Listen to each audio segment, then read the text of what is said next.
மாசிலா ஈசனின் ஜாலத்தை உருகுவார் உணரக்கூடும் உமது கோலத்தின் ஆழத்தை மாயத்தை.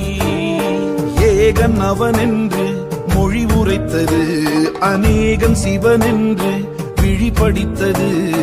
அந்த முகம் வேறு இந்த முகம் வேறு சந்தமதில் சொல்வோம் அரணின் வரலாறு.